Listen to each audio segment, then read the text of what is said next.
One another episode of the WeakLEE Podcast. I got a very special guest with me today. He is one half of one of the well-known groups out here in New Orleans, the Partners in Crime. And he came to share a little bit of story. We met on Uncut Feelings podcast. We did an episode on that together. And I wanted to bring more out of him with the conversation we was talking about. So, Mr. Meana. Tell people about yourself. I go by the name of Mista Mean, one half of the group Partners in Crime. I also do a podcast with a co-host with my brother Gaz, you know what I'm saying? No Rap Cap podcast. Yeah, I'm from the city of New Orleans. I claim Holly Grove and the New Orleans East, you know. Yeah. That's pretty much my stomping grounds. What made you come up with the name Mr. Mean? It was one of my friends said he didn't rap. He said if he rapped, he would call himself Mr. Mean. Juvenile was popping, but not Juvenile when he was with Cash Money. Juvenile when he was doing the Jimmy stuff, Bounce for the Juvenile, right? Yeah. So he was like, man, I would be Mr. Mean. And I'm like, no, it fit me more because first of all, I rap, and that's all I ever had was a Mr. Mean. All my partners convicted felons. Mm-hmm. And I was the only one that really, all I called was a misdemeanor. Right. So this names work more for me than them. Right. That makes sense. That makes sense. But one thing that we was talking about on that other podcast, we was always talking about how you was raised without your father. Right. He was incarcerated about all your life. So how exactly was your mental growing up knowing that? I went through a lot of I did a lot of self-checking, you know what I'm saying? Because, I was raised up in multiple areas. Like I come up in the Magnolia for a minute, lived on Josephine, moved to Holly Grove to the east. So I don't have no big brothers. I don't have uncles and things like that. I have, my daddy have a brother, but he wasn't really in my life. So I didn't really get to see him as much. And my mom's side, she just have one sister. So that I don't have, no male figures, that can kind of give me the game. So I learned all my things from the street, pretty much, and I just, took things from different people, you know what I'm saying, that I liked about them and took it on for myself and developed my own, Yeah, you was way more observant. Yeah, I just observe and I'm like, oh, I like how you carry, I like how you dress, or I like how you handle this, or I like how you deal with women, whatever may be the case. And I just adapt these different things that I liked in people and took it on for myself. And, And how long he was in jail? My daddy did 42 years. Yeah. Yeah, that's my whole life. You know what I'm saying? So, but yeah, he was in jail. He home now, but he was in jail for he did 42 years in Angola. Mm-hmm. And, that's pretty much my whole upbringing with him. But he the type of guy that, I only heard stories about for us in the streets. So when he come home, pretty much, I'm just trying to get into his world, and he just chose not to share that side of him. He was just like, I don't really want to talk about no prison. You know what I'm saying? Yeah. And so I'm like, damn, I need to know certain things because I had a life without you. You know what I'm saying? So then I try to tell him about my life and what I went through, and he pretty much didn't want to hear that too much either because he felt like I was incarcerated, and I guess he felt guilty of saying, damn, bro, I had to go through all this without whoop. I had to figure it all out. Not that I'm even mad with him, but just kind of telling him what I went through. And he was almost like, it was like offensive to him because he was like, what you wanted me to do? I'm in prison, Yeah. And that's one thing, like, just from me knowing my mom's story and her dad being incarcerated most of her life. Right. And the only thing he told her was, you came out good, didn't you? And it's like, all that, that's all you have to say. It's like, right. I felt like that for myself. He didn't, my pops didn't actually say that, but we have a pretty cool relationship now. I just had to meet him where he was at with it, you know what I'm saying? And just accept that, you know what I'm saying? Like, because he still is my biological father, you know what I'm saying? And if I don't respect nothing else, I respect that, you know what I'm saying? Yeah. So his DNA is me, some of, to say I didn't even know this man, when I went visit him in prison, I learned a lot about myself and those 1 or 2 visits. Like, you know what I'm saying? You For mean like his what? mentality, how he viewed things, how he felt about family, how he felt about respect. Certain things that he was as a man, that's I kind of had that automatically in me Yeah. as a man. Like, it's like as a young man, I kind of view life the way he already saw it, you know what I'm saying, for himself. Like, you know what I'm saying? Like, the way he look at families, the way he look at women, the way he felt about women, it was like I already had felt that already. Yeah. Pretty much without being raised by him. It's just funny that genetics can play that kind of part. You know what I'm saying? Yeah, That because you don't got to be around them. You you still don't be got to just be like around them. them. You're still a part of you, and you have some of their ways. You know what I'm saying? Exactly. What's the biggest lesson you learned from Stay out of prison. them? Real talk. Stay out of prison, bro, and do right by your family. Like, you know what I'm saying, for the most part, because especially when you make kids, that's your responsibility. And that was my little resentment toward him. It was almost like when I had my first daughter, the things that I was into in the streets, I just thought different once I had a kid. But maybe because he was in jail and I saw how it felt to not have a father, when I had a kid, it just made me have a different respect for fatherhood, period. You know what I'm saying? Yeah, that's probably It one probably thing played you a got. part. With him, he probably, I don't know how it was with him and his pops, you know what I'm saying? But for as me, that's the way I viewed it.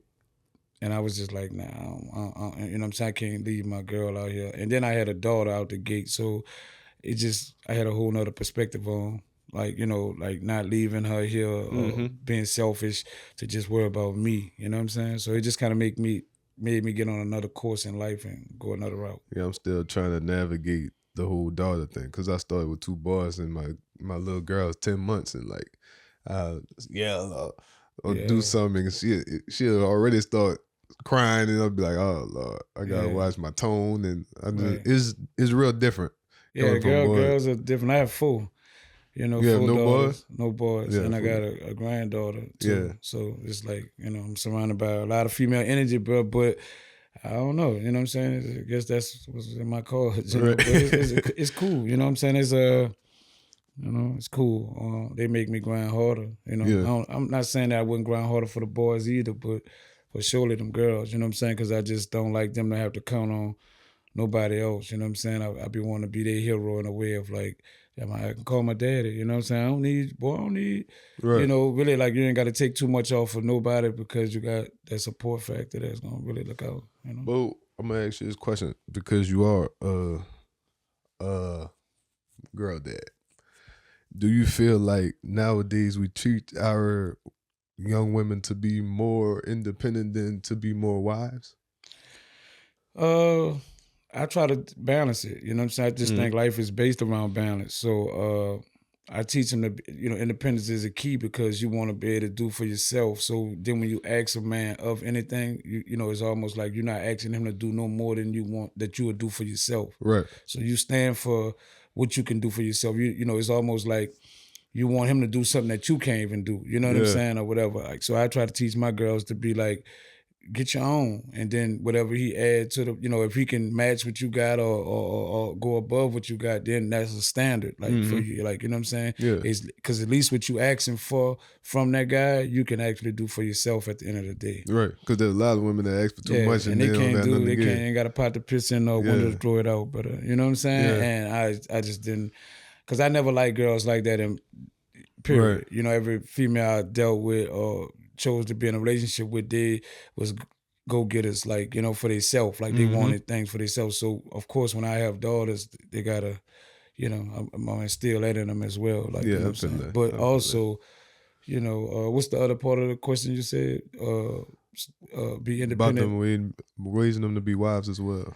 Yeah, but also know how to be submissive. Yeah. Like to your man. You know what I'm saying? Like, like far as if he got to be deserving of it. You know what I'm saying? You got to, like you say, you got to be able to add to what you already got or be or do better. Yeah, exactly. You know what I'm saying? Always, strive for better, but you know what I'm saying? If you could at least you find a good man that treats you right in certain things, and like value the things that's priceless. You know what I'm saying? So do you feel like just being raised with your dad being incarcerated, do you feel like that really helped mold you into be who you are today? Yeah, man, I don't look at life, I don't live with regrets like in life. I look at life more like it went the way it's supposed to go. You know, if he Mm-hmm. was here, my dad was a street guy for real, you know what I'm saying? And, have murder background, like, you know what I'm saying? Mm-hmm. Not really a drug dealer, like kind of like drug kind of guy, like that mess with different drugs and murderous, like hustler though, you know what I'm Mm-hmm. saying, but not really like a drug dealer, like, you know what I'm Right. saying, more like, I guess, pull off robbery acts and things of that nature, and was more like a guy that, would murder you if it came down to it. Yeah. So I never know with him having that type of lifestyle in the streets where it would have led me, or what I would have been a part of, you know what I'm saying? Yeah. Or what I would have been inspired to do from, sometimes you want to live up to the name as your dad. See, when I went to see my dad at 21 years old, because my mom had took me away from seeing him. I saw him once he went to jail. Like, I think she brought me about 4 or 5 years old to see him, and he did something inappropriate, I guess, that she didn't like, and Mm-hmm. she said, you never go back, right? So when I made 21, I went on my own. I looked him up, or whatever. He reached out to me some kind of way. We connected through somebody, a relative or whatever, and I wound up going to Angola and see him. And when I saw him, you know, he just was kind of giving me all this game about, well, I was kind of telling him who I am as a man. I'm this kind of dude. And he asked me something key, like, you want to be, you rather have love or respect, and he was like, but pick one, like, you know what I'm saying? And he said, no, he said, you better be love or feared. And I say fear, like, you know what I'm saying? Like, at the time, because that's what was giving me respect for us in the streets. Like, I felt like dudes that didn't try me feared me. At least that's Mm-hmm. what I assumed it was. And he was like, well, fear is what got me in here. He said, you rather have people love you, like, you know what I'm saying, or whatever. And I had an earring in my ear at the time, and he was like, why you wear that earring? I said, well, that's style, like, you know what I'm saying? Like, people wear that in the streets, and boo, boo, girl says cute. And he's like, well, he said, girl says what? I said, yeah, girl said that's cute, like, And he was like, oh, you let women call you cute? So I'm looking at him funny. He was like, man, listen, only dogs and babies and puppies are cute. You know what I'm saying? You're a Mm-hmm. man. You handsome. Like, he said, dudes in here that wear earrings that won't be cute, they turn out to be niggas or ladies in here. Like, you know what I'm saying? Yeah. I took that bitch out immediately. Right. And I never wore an earring again. Like, you know what I'm saying? So you can see I have a lot of respect for who the guy is. Like, you know what I'm Yeah. saying? What kind of man he is. You know what I'm saying? So it was just those conversations like that. And it changed me from that. And then when I left from him, I came home with a different mindset of being more like, instead of people fearing me, I started moving more on the love side, like, Yeah. and navigating off of who have love for me more than who I felt like feared me, Right. Yeah.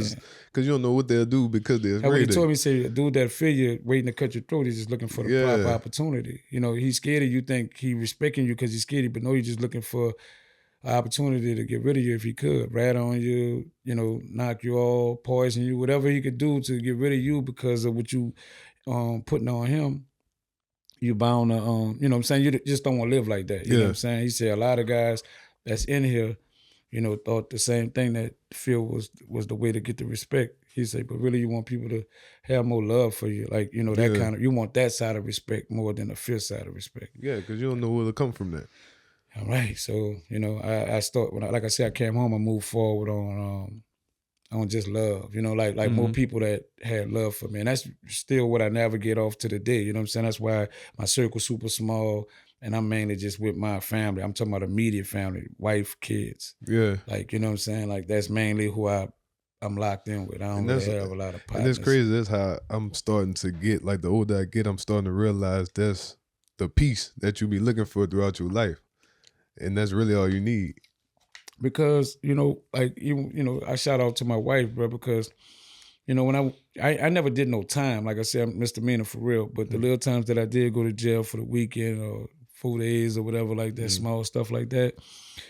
When I did go for those few times, the only person that was there was her. Mm-hmm. She was the one sitting there. She was the one paying back. Like, everybody else was at, where them dudes at, where the other girls or whatever that say they got love for you and all that kind of, nobody there. You know what I'm saying? Mama, I don't have it. Yeah. Nobody got it. My girl, like, was So, I started looking at it for what it's valued at. I'm like, man, this girl put everything she got on the table to make whatever we got happen too. She all the way in. I don't care what it is, you know what I'm saying? So I started looking at it more like, you know, I value that more because we want the same thing. We want the best for each other. We want the best for our kids. So, I just started locking in with my wife heavy.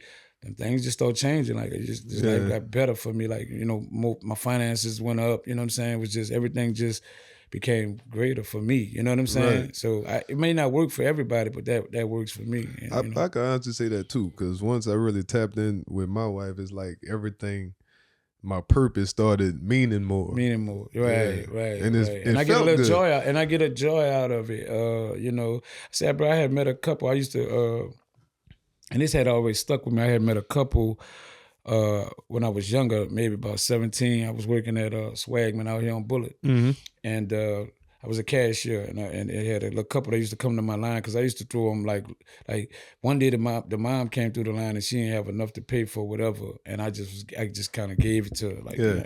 don't trip.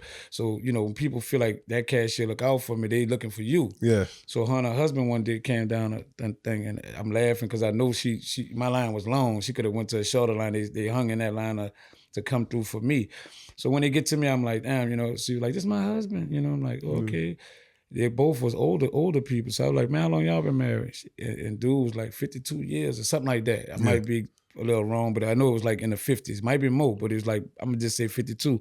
But it was a lot of time. I'm 17 years old. That's looking like a lifetime. Looking like I probably don't even live to be that old. That's how far away it felt to me. So they were like, I said, married?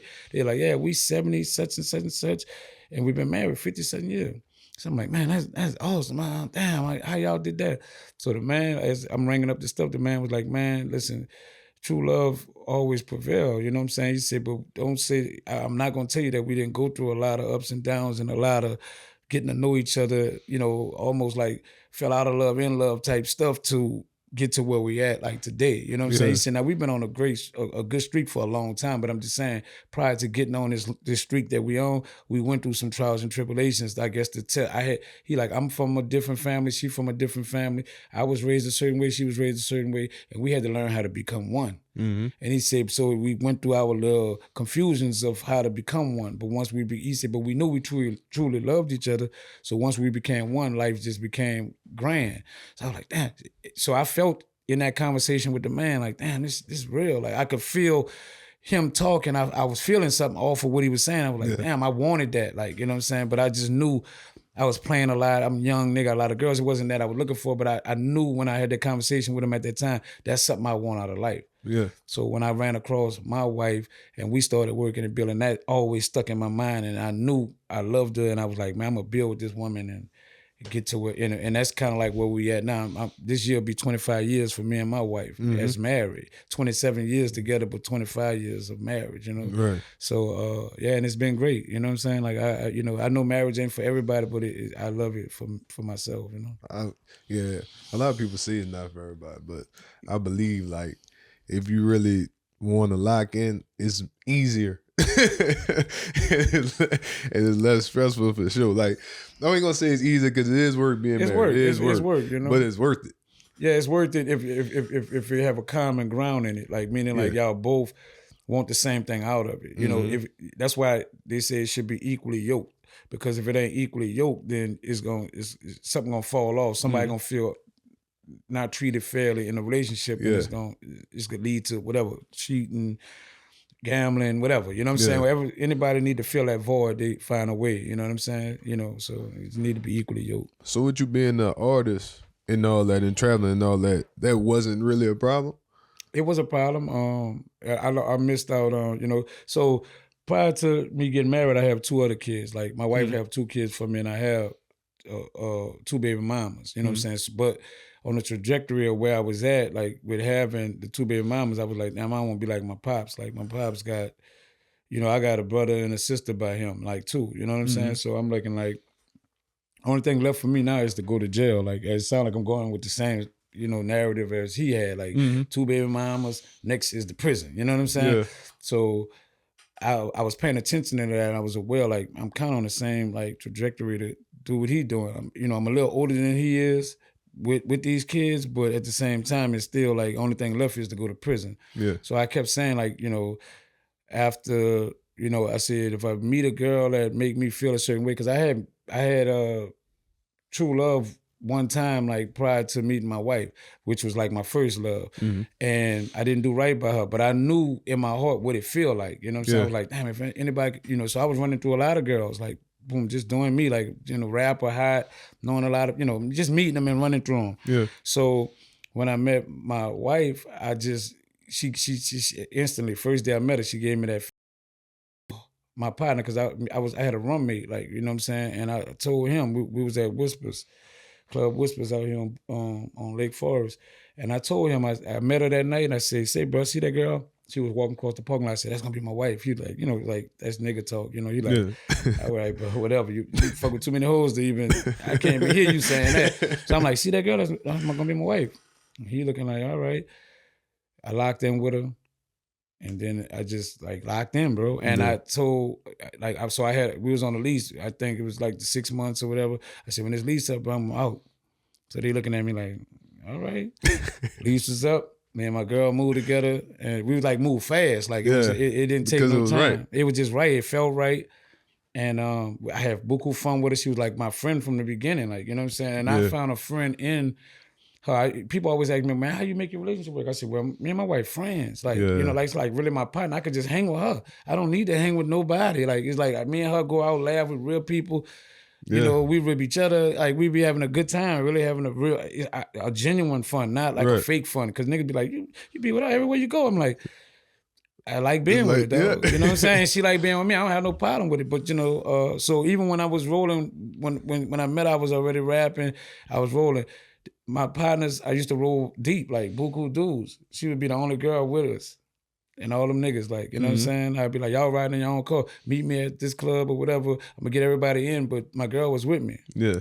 And until we just start, and then people start falling off, and then it just became me and her. Like, to the day, like, we just me and her roll now. But it used to be her and 10 niggas and 15 niggas, yeah, But do you feel like that started happening because of the dynamic of our relationship, or they just felt how good it was and they was like, yeah, we can't be around them like that? No, it just fell off, music had slowed down for us for a minute, things just start changing, like, you know what I'm saying? And, guys would, at first they was hanging because I was going, I was one of the hottest artists in the city. Yeah. And everybody, like, everywhere I go, like, it was the place to be. All the shows are super sold out, packed. Niggas want to be a part of that. Yeah. So they rolling, like, you know what I'm saying? But then shows start dying out and you're not packing and you're not getting calls as much no more. You know what I'm saying? Yeah. So as that start falling off, people got to, they start doing their own things. It's still cool, but just stop hanging like as much. And once that happened, like I was cool with where it was at. Like I wasn't, I ain't begging you to be down. To be you know around, what I'm saying? Yeah. So once they was like moving how they was moving, I was just like, I got it just weeded out to show me who I needed. Like when all else was gone, this is the only person that was standing with me. Right. So it just felt like I was like, damn, all right, what it is. So how was it like just mentally, I'm just asking this just like as a fan, just mentally, like being at the peak and at a high level in your career, and then when things start dying down, just like how was that mentally? That was stressful. That was it's hard. It's love going up, but it's hell coming down. Yeah. But I was always a dude that was good in my skin, like, you know what I'm saying, for whoever I was. But still not saying it's easy, you know what I'm saying, because, I had to go get a job and got to work and, do things like that. But I was a man, like, you know what I'm saying? I've been a little man since the beginning. Like, I helped my mama with stuff. Like, I've been like when I was too young to get a job, I'm cutting grass, you know what I'm saying? I'm going around, you want your car washed, man? Yeah. I'm talking about in nice neighborhoods, not like in the project or nothing. I'm just talking about like, because we had kind of moved in Mizzou, and that was a pretty decent neighborhood in the late 80s, early 90s, you know what I'm saying? Yeah. Moving in the East was the place to be. So it wasn't like I was living in a shabby area. It was just like I had a hustler. My daddy was a hustler, like, you know what I'm saying, by nature. So I just think that was a part of who I was. So I was always finding a way to make money legally. Mm-hmm. I never was a drug dealer, ever. Right. But I did do hustles. but I just didn't sell drugs. Right. You know, if that make any sense. That make a lot of sense. Yeah, so so I had my own little things that I do that make money, and I was making money just like all my drug dealing friends, but it just my own thing, like, you know what I'm saying? Because it came from you knowing you didn't want to go to jail. I just did, and I felt like I sold weed and stuff, so it was like if I went to jail, I knew the penalty of how much time I get. I ain't going to jail for you sell heroin, you sell crack, you sell, boy, you're getting buku time for this. Like I was smart enough to know like how much time you get for you get caught with this. I ain't doing that. You know what I'm saying? So that's pretty much how I move. And I was a dude that had a discernment spirit to where things that I went on that was bad, like licks and hustle, because I was like a hustler type dude that I hit a lick, like, you know what I'm saying? Like break in something or whatever, rob something. I was on that kind of hustle. So I just knew when not to do it. Like, my friend, like, you want to go hit a lick tonight? However I felt, if it didn't feel right, no, man. But I was a leader amongst my friends to where they knew they couldn't peer pressure me to do stuff. Right. If I say I don't want to do it, I don't want to do it. You can't make me do it or make me feel less than for not doing it. Yeah. So a lot of my parents used to always be like, man, this nigga lucky, bro. That nigga only catches. That's why people be laughing when they be like, this nigga called himself Mista Mean. I'm like, yeah, though, but all my partners are convicted felons, and I got the name because of luck. Like they look at me like, bitch, you know when to not say or when to say no, or, and that's how I only have misdemeanors because I knew when to say I ain't fucking with it, and then they go on that little hustle and they got popped. Oh, this happened, or they dude got kicked in, or whatever may be the case. It was just like, down. You see what I'm saying? Like, and my friends, and they be like, how you knew? I'm like, it's just a feeling, bro. And I'm not a follower, and I'm not a nigga. My mom used to tell me, don't let nobody wake you up out your sleep to go do nothing. People, my roommates, man, bitch, let's go. Nah, I'm good, bitch. Y'all go ahead. You know what I'm saying? Come find out, boys, then, I'm in jail. You know what I'm saying? I'm like, damn, like, you know what I'm saying? So it's just discernment spirit, but I always had it. And that's what I'm led by, the gut. Mm-hmm. And that's how I pretty much live my life. Like, if I get a gut feeling about something, I don't care if everybody having a good time. I'm going home. I ain't going. You know what I'm saying? Yeah. I just never get led by the fun and all that. Like, you know what I'm saying? I was like, nah, I'm good, but I don't feel right about it. And that's what I've been judging on. Yeah, I'm getting that now for sure. I'm definitely getting that. Gut feeling, yeah. It's been in me since a little bitty kid, and I think that was just my protection. You know what I'm saying? Like, I had a praying mom and a praying grandmother, but that really, because I wrote a book. So in my book, I tell people like, my mom used to try to raise, like people saying, man, a woman can't raise no man. And that's a little truth to that to a certain degree, right? Because my mama did her best, but her whippings and her punishments was much harsher than I deserved as a kid. She'll punish nigga for a whole summer for knocking this down. Yeah. I make a mistake and knock this down. It was a glass and it break. You don't go outside. But it wasn't because she just wanted to know I was inside. Yeah. Like that was her form of protection, but it was prison. You know what I'm saying? When she whipped harder than you should be whipping because you thinking I gotta hit you harder because you're a boy, but really you fucking conked me in the head, my shit bleeding. Yeah. You know what I'm saying? With something because you thinking I gotta be harder on him because you're a boy, but really you much harsher on me than a man would be because he'll probably be more stern. Just, look, boy, probably shake me up, handle me up, and get me right quicker than beating me up. You know what I'm saying? So she's thinking beating was gonna make me whatever, but it made me kind of rebellious in its own way and somewhat resentful to certain things, like, you know what I'm saying? Even though I tell I don't live with regrets, me and my mom had a great relationship. She's a loving person, but, it had times where I used to be looking like, man, this lady crazy. Like, you know what I'm saying, bro? Yeah. And really didn't understand. So it made me run out in life earlier than I should have. Meaning, like, when I turned 17, 18, I graduated from high school, I moved out. Because I'm like, I don't want to follow these rules no more. My mom would make me come away from uptown to miss you. Come wash these dishes. I started paying my sister. You wash them, I'm gonna pay for them. I'm not coming home. Yeah. So it had made me rebellious, like, you know what I'm saying? Because her sternness was too stern for a young man. Like, it's like, man, you crazy. And then some of the rules that she'd tell me to survive in the street wasn't manly rules. It was bitch made shit. Like, you go tell, oh, Lord, lady, you gonna make me a rat.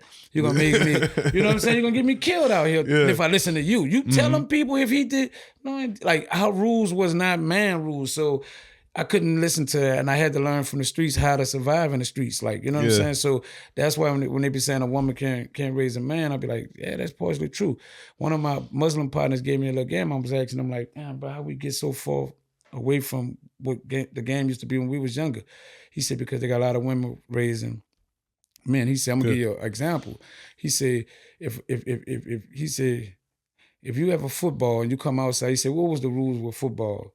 He said, if you don't get picked on, you got to get first winners. You got to, even though that's your ball. Yeah. He said, but if your mom will come outside and see them playing with the ball and you sitting on the side, she going to tell you, get your ball and come inside. And that ain't the rules of engagement with men. Right. Nah, nigga, be good enough to get picked. Yeah. Or have first winners and be on next. You know what I'm saying? Or say I got first picks or whatever with your ball, and pick a team and go from there. But if you ain't good enough to get picked, when niggas start picking, then you got to level up. Yeah, but your mama gonna be like, they ain't your ball. They playing with your ball. Get your ball, come inside. And it kind of make you start having bitch ways. Yeah. And you start growing up like that, feeling like, oh, I ain't included. Like you start doing whole shit. You know what I'm saying? So yeah, I had learned from some great guys in the street, like how to move, like, you know what I'm saying? And that's why I praise Holly Grove so much, because when I moved there, them guys was just more on that like type of game. Like, look, dude, don't do that, man. Don't tell your mama your business, don't do that. You know, just certain things, like, you know what I'm saying? Because I was a 12, 13-year-old kid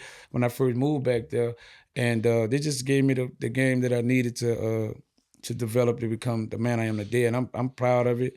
And I love them brothers for it, like, you know what I'm saying? Because they took me under the wing like a little brother and gave me some real good game, like, you know what I'm saying? Because we all know women move off emotion. Yeah, emotions, like, yeah. So they looking like, brother, logical. You know? So the dude giving me the guy who I'm telling you, he an older cat, he from Holly Grove, his name Black Man. Shout out to Black Man if you watch this.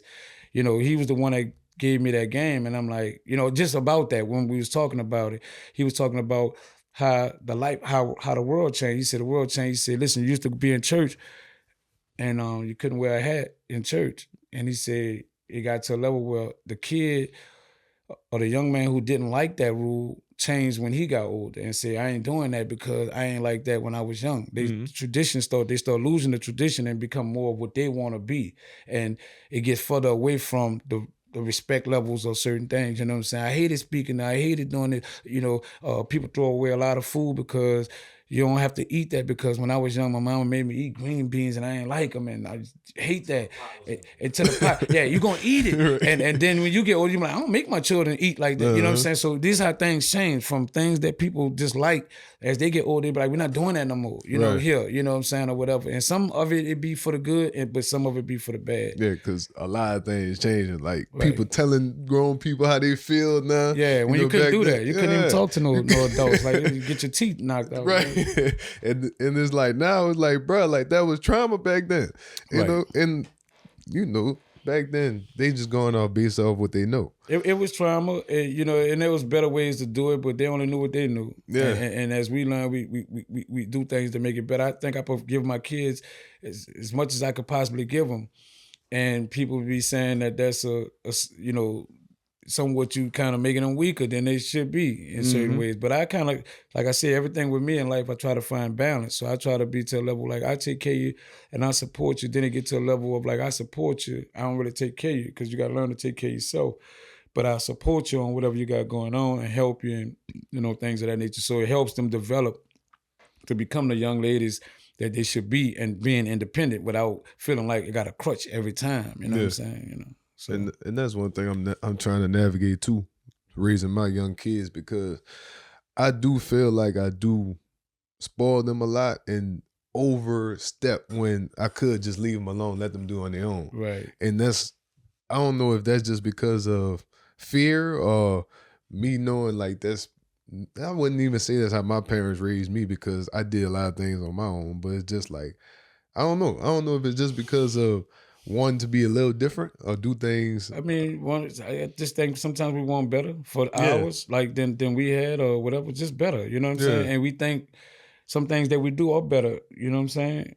In ways it can be, in ways it can't be. We find out from the kid. You know what I'm saying? Like how they receive it, because your intentions could be well, but they don't receive it that way, and you get another side of them. From like I get misunderstood a lot in my house or with my kids because I'm an outspoken person, so I speak what I feel like just what's on my heart sometimes. And my wife always tell me like, "Damn, babe, like you know that person didn't deserve that." Mm-hmm.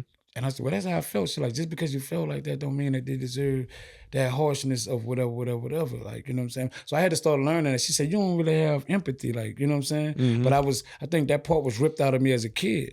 Yeah. Because that was a weak side, like empathy. It was something weak coming up in that Magnolia, you know, Holly Grove to the, you know, these areas that I was kind of living in, you know, empathy was something that, I didn't see that a lot. Yeah. So, and like I said, I come up a light-skinned guy, no big brothers, no daddy. So I fought a lot, and I had, you know, so it made me a little heartless in a lot of ways that I should have maybe had empathy for people, you know what I'm saying, that I didn't, you know what I'm saying? But, you know, as I got older and with having girls, that's why I think God blessed me with so many girls, because I had to grow to have empathy and look at things different and be a little bit more mild-mannered and think about what I'm saying before I say it. Yeah. Like, they kind of helped develop me into a better man, I would say, you know, because now I'm like that. I'm like, I think before I speak now. When I first, I used to be like, oh, that's how I feel, you know, and just say it, you know. Yeah. And I'm still outspoken with my kids, but I'm outspoken with thought. Like, it's outspoken, but I've thought about it when I speak.